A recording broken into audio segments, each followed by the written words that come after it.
அன்பு நட்புகளுக்கு இனிய வணக்கம். இன்றைய திருக்குறளும் மென்பொருளும் அதிகாரம் கண் விதுப்பு அழிதல். குறள் எண் 1172. தெரிந்து உணரா நோக்கிய உண்கண் பரிந்து உணரா பைதல் உழப்பது எவன்? ஆராயாமல் தலைவனை பார்த்த கண்கள் காதல் கொண்டன. அவன் பிரிந்தபின் என்மேல் தலைவி மேல் பரிவில்லாமல் துன்பத்தில் துவழ்வது எதனால்? The eyes brought love without thinking. Then why are they suffering without having mercy on me? துழிப்பா, கண்டதும் காதல் கொண்ட கண்கள் கண்ணீரில் இன்று என்மேல் இரக்கமன்றி. கண்டதும் காதல் கொண்ட கண்கள் கண்ணீரில் இன்று என்மேல் இரக்கம் இன்றி. கவிப்பேரரசு உரை. விளைவுகளை உணராது காதலரை உண்டு கழித்த கண்களே, இத்துன்பத்தை உண்டாக்கிய நீங்கள்தான் பொறுத்து போக வேண்டும் என்று புரியாமல் இப்படி கலங்கி அழுதால் எப்படி என்று அவரும் கேள்வி கேட்கிறார். இந்த இரண்டாவது குறளாக கண் விதுப்பு அழிதலில் வள்ளுவர் கேள்வியோடு முடிக்கிறார். நீ பார்த்துன்னே எதையுமே ஆராயாம காதல் கொண்டுட்ட. என்ன ஆராயல? தலைவன் தலைவியை விட்டு பிரிஞ்சு போயிடுவானா? ரெண்டு பேர்த்துக்கு எல்லா பொருத்தம் இருக்குதா? குறிப்பாக குடும்பங்களுக்குள் பொருத்தம் இருக்குதா? சமுதாய பொருத்தம் இருக்கா? இதையெல்லாம் எதையுமே ஆராயாமல் எந்த ஜோசியமும் பார்க்காமல் நீ உடனடியாக காதல் கொண்டு விட்டாய். அது எப்பேற்பட்ட கண்? மையிட்ட கண். அப்ப பெண்ணுடைய மையிட்ட கண். ஆணும் மை வச்சுக்கிறாங்க. பெண் மையிட்ட கண் அல்லது ஆண் மையிட்ட கண் தெரிந்து உணராமல் ஆராயாமல் நோக்கி காதல் கொண்டு விட்டன. இப்போ தலைவன் பிரிஞ்சு போயிட்டான். தலைவியினுடைய கண்கள் அழுகின்றன. தலைவி அழுத, தலைவியினுடைய கண்கள் அழுகின்றன. நீலி கண்ணீர்ல உண்மையான கண்ணீர். அப்போ இத புரிஞ்சுக்காம நீ ஏன் துன்பத்தில் உழன்று அழுகிறாய் என்று கண்களை பார்த்து தலைவி கேட்கும் கேள்வியாக. தொடர்ந்து இரண்டாவது குறளாக கண்களை முன்னிலைப்படுத்தி, முழு அதிகாரமே அதான கண் விதுப்பு அழிதல். இந்த மாதிரி எதுவும் ஒரு வேற உறுப்புகளுக்கு இருக்கான்னு தெரியல. காது விதுப்பு அழிதல், மூக்கு விதுப்பு அழிதல் அல்லது இருதயம் விதுப்பு அழிதல் அப்படியெல்லாம் அது இருக்கான்னு தெரியல. ஆனா கண் விதுப்பு அழிதல் என்று ஒரு அதிகாரத்தை ஐயன் கொடுத்திருக்கிறார். ஏன் மற்ற கொடுக்கலன்னு தெரியல. அப்படி இல்ல, ஏன் மற்ற அதிகாரங்கள் அப்படி கொடுக்கலன்னு தெரியல. இதுதான் கண்களுக்குள்ள தனித்துவம்ங்க. அதுக்கு காரணம் கண்கள் பிரச்சனை இல்லை, கண்களுக்கு அந்த சிறப்பு இல்லை.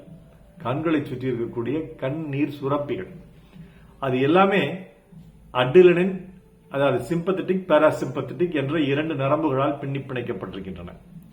ஒரு எமோஷன்ஸ், ஒரு எண்ணம் மனதுக்குள், அதாவது மூளைக்குள் அந்த எண்ணங்கள் தோன்றும் பொழுது ஒரு சோகமோ ஆனந்தமோ, உச்சகட்ட சோகமோ உச்சகட்ட ஆனந்தமோ அல்லது ஒரு அதிர்ச்சி தரும் சம்பவமோ நிகழும் பொழுது அந்த சுரப்பிகள் தூண்டப்பட்டு கண்ணீர் வருகிறது. இப்போ இந்த தலைவிக்கு வர்றது சோகத்தின் காரணமாக தூண்டப்பட்ட கண்ணீர். சந்தோஷத்தின் காரணமாகவும் அவள் மகிழ்ச்சியின் காரணமாகவும் கண்ணீர் வந்திருக்கும், ஆனந்த கண்ணீர். எப்போ? அந்த தலைவனும் தலைவியும் ஒன்றாக சேர்ந்த பொழுது. ஆனால் ஆராயம் சேர்ந்துட்டாங்க. இப்ப அவன் பிரிச்சு போயிட்டான். என்ன பண்றது? இப்ப நீ அழுதுட்டு இருக்கிற. அப்ப ஆராய்ந்து பண்ணிருந்தா இப்ப இதை நீ பண்ணிருக்க வேண்டியது இல்லையா? சரி, அப்ப நீ ஆராய்ந்து பண்ணிட்ட, இப்ப நீ பொறுத்து போக வேண்டாமா? கொஞ்சம் பையவா இருக்க வேண்டாமா? ஏன் பைதலை பண்ற அப்படின்னு வள்ளுவர் கேள்வி கேட்கிறார். தெரிந்து, இதற்கு ஒரு திரைப்பட பாடல். காதல் கொண்டேன் கனவினை வளர்த்தேன், கண்மணி உனை நான் கருத்தினில் நிறைத்தேன், உனக்கே உயிரானேன் என்னாலும் என்னை நீ மறவாதே, நீ இல்லாமல் எது நிம்மதி, நீதான் என்றும் என் சந்நிதி, கண்ணே கலைமானே கன்னிமயிலென கண்டேன் உன்னை நானே. இந்த பாடல் ஏன் நான் சொல்றேன்னா, கண்ணதாசன் எழுதிய இறுதி பாடல். என்ன ஒரு உணர்ச்சி குவியலா அந்த பாடல் இருக்கு பாருங்க. எப்படி அமைஞ்சிருக்கு பாருங்க. கண்ணதாசன் மேல் நான் காதல் கொண்டேன், அவன் 100 ஆண்டு வாழ்வான் என்ற கனவினை வளர்த்தேன், அவன் சிந்திய கவிதைகள் கண்மணியாக இருந்தன, அதை என்னுடைய கருத்தில் நிறைத்தேன், கண்ணதாசனுக்கே நான் உயிரானேன், கண்ணதாசனே எனக்கு உயிரானான், என்னாலும் கண்ணதாசனை நாம் மறவோம் அதுதான் கண்ணதாசன் சொல்லியிருக்கார், என்னாலும் என்னை நீ மறவாதே, நீ இல்லாமல் எது நிம்மதி என்று நாம் கேள்வி கேட்கலாம். ஏன்னா கண்ணதாசன் பாடல் இல்லாம நிம்மதி வாங்கவே முடியாதுங்க. நிம்மதி உங்கள் சாய்ஸ்னாலும் அந்த சாய்ஸ் கண்ணதாசன் பாடல தான் கிடைக்கணும்.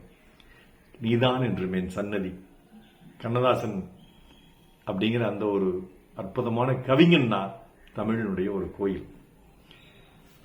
இது கண்ணதாசனை வச்சு நம்ம ஒரு ஒற்றுமைப்படுத்தி பேசலாம். இன்னொன்னு, காதலன் காதலியை வச்சு ஒற்றுமைப்படுத்தி ஸ்ரீதேவி பிரிஞ்சு போகும்போது கமலஹாசன் அந்த 3ஆம் திரைப்படத்தில் எப்படி அலறி துடிப்பாரோ அதையும் இந்த பாடலில் பொருத்தி பேசலாம். அதுதான் இந்த திருக்குறளும் சொல்லுது. தெரிந்து உணரா நோக்கிய உண்கண் பரிந்து உணரா பைதல் உழப்பது எவன். நாள் சிறக்க நற்றமிழ் வாழ்த்துக்கள். மருத்துவர் ராம செல்வரங்கம், ரிஷி நேத்திராலய வழிகிடம் சேலம், கள்ளக்குறிச்சி அவர்கள். டாக்டர் செல்வாக்கள் யூடியூப் சேனல் ஷேர் பண்ணுங்க, லைக் பண்ணுங்க, கமெண்ட் பண்ணுங்க, சப்ஸ்கிரைப் பண்ணுங்க. வணக்கம்.